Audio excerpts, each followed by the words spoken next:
Hey, what's going on guys, and welcome back to my GTA 6 series, your source for all the latest news and updates. Alright, so today I'm going to be going over 10 reasons why GTA 6 is still in early development.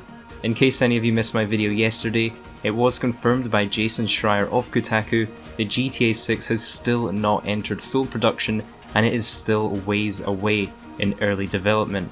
This was also confirmed by multiple Rockstar employees. Now, I thought it was important to make this video because so many people are almost not believing that it's possible that GTA 6 is in early development, since we are basically 7 years after the release of Grand Theft Auto 5. So today I'm going to be going over all the reasons why the game is still so far off release. First up is quite a major reason, and that is the fact that Rockstar Games no longer develops different games from different studios. Previously, they'd be able to handle multiple games in full production at the same time, with Bully being developed out of Rockstar Canada, Red Dead Redemption 1 was developed out of San Diego, and then of course we had Grand Theft Auto being developed mainly out of Rockstar North in Scotland. However, due to the level of detail required in video games today, Rockstar actually have to use all of their studios collectively to develop one game at a time, so they have to pull in the resources of every other Rockstar studio to do each game.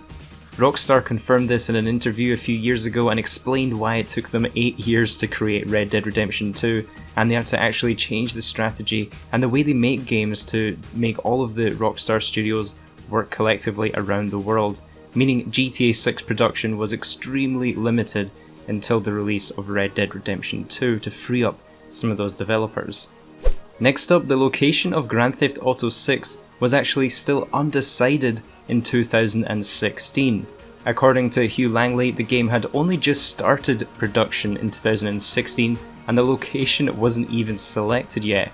And we know this is true because Hugh Langley has an inside source close to the development at Rockstar that has a very accurate track record. They were the ones that confirmed the Red Dead Redemption 2 leaked map and of course the exact release date of the Red Dead Redemption 2 trailer. Rockstar went on to develop Bully 2 for several years. However, according to insiders, this project was later shelved after the development of it fizzled out. It's unclear exactly how far along Bully 2 was in development.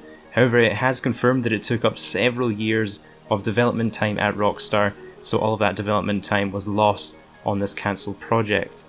After the release of Grand Theft Auto 5, there was a single player DLC that started development. According to insiders, the single-player DLC was even 60 to 70% completed before it was cancelled. The single-player DLC was to include content such as a new heist, jetpacks, and even a casino in the DLC. However, Rockstar later decided to scrap this DLC and reuse some of the assets for smaller GTA Online content updates. Although some of the content from this single-player DLC was able to be reallocated for online, there still would have been a lot of lost development time from this change. Next up, Grand Theft Auto 5 was re-released on next-gen platforms and PC in 2014. According to Rockstar, this actually took a lot of everyone's time to complete and took over a year and sucked up a lot of resources at the company. They said the next generation versions took a lot of everyone's time to get right, and the online component had a lot of potential, but to come close to realizing that potential had also sucked up a lot of resources. In 2019, Rockstar Games were still found to be location scouting in Miami. Renowned location scout Leah Sokolinsky, she confirmed in a Film Florida podcast that they were still running location scouts in Miami. There were also some documents that circulated from Leah regarding permissions for taking pictures of interiors and exteriors of buildings in Miami. If it's anything to go by, Rockstar Games were actually location scouting in Hollywood in 2010, and that was 3 years before the release of Grand Theft Auto 5. According to a current Rockstar employee, there's still quite a bit of early development to go until the game will enter full production crunch time. When discussing the culture at Rockstar Games, they said, "We'll see in a year or two if I'm pulling my hair out, but it does seem like we're moving in the right direction for being a company the size we are." The important part here being, "we'll see in a year or two."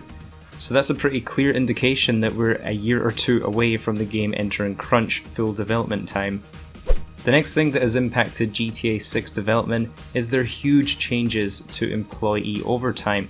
In 2019, after the release of Red Dead Redemption 2, there was a big controversy with Rockstar Games employees being overworked, and this controversy actually led to significant changes being made to the way that Rockstar operates at the studios around the world.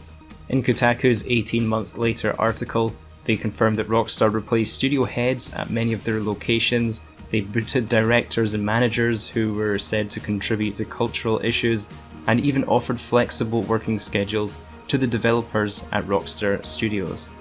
They said the company continues to take steps to more accurately predict and schedule games and DLCs in a way that is more sustainable but still allows us the creative flexibility to iterate on the incredibly ambitious and complex games that they make. It goes without saying that all these are great changes for all Rockstar Games employees. However, you can imagine with less intense crunch times, development is likely to take longer. The current pandemic and shutdown the world is going through right now has also caused production to slow down on Grand Theft Auto 6. Obviously, you can't really do a lot of the production when the world is on lockdown. Things such as motion capture work and studio work would be completely off limits at the moment, and potentially has caused a bit of a stall in the production of the game. One Rockstar employee said, with production slowed down and staff working from home due to the pandemic, the company's management seems to be saying the right things. They keep emphasizing that it's normal not to be productive, and our focus should be on the health and taking care of our families. And that leaves me with reason number 10 why Grand Theft Auto 6 is still in early development, and that is because both Grand Theft Auto Online and Red Dead Redemption 2 Online are still being run as online games of service. Both of these games still have dedicated development teams that would otherwise have been assigned to the next game to produce. However, due to the ongoing success of these online services, and of course their lucrative microtransactions, these dedicated teams are staying on the development of Grand Theft Auto Online and Red Dead Redemption 2 Online. And it goes without saying, GTA Online has become an absolute powerhouse. There's no sign of it slowing down. Even today, the game is still breaking records with sales and also current players online. Rockstar confirmed themselves that the last GTA Online DLC was the most successful to date, and it's crazy to think even more players are playing now today than actually at the release of the game. So it's not hard to imagine why there's not an extreme rush to finish GTA 6 at the moment. My personal prediction is that GTA 6 won't be announced until next year, 2021, and then won't actually be released until 2023, so basically 3 years from now. Considering that Red Dead Redemption 2 took 8 years to develop, I don't think it's really out of the question that GTA 6 could take 10. Do let me know down in the comments what you guys think though. When do you think GTA 6 will be announced, and when we'll actually be able to play it? If you do enjoy my GTA 6 series, I'd really appreciate if you could take a few seconds to leave the video a like. It really helps support my channel, and don't forget to subscribe if you are new so you don't miss out on any future videos. Have a good one guys, stay safe, and I'll catch you in the next one. Today's video is brought to you by my brand new book, now available on Amazon paperback or Kindle. This is your ultimate strategy guide to branding, building viewership momentum, and monetizing a YouTube channel with as little as 1,000 subscribers. It's beautifully printed in full colour, so if you or anyone you know has the drive to take YouTube seriously, this book demonstrates how you can take almost any passion and turn it into a career on YouTube. Check out the link in the description or search So You Want to Be a YouTuber in your local Amazon store, and you can even preview it for free.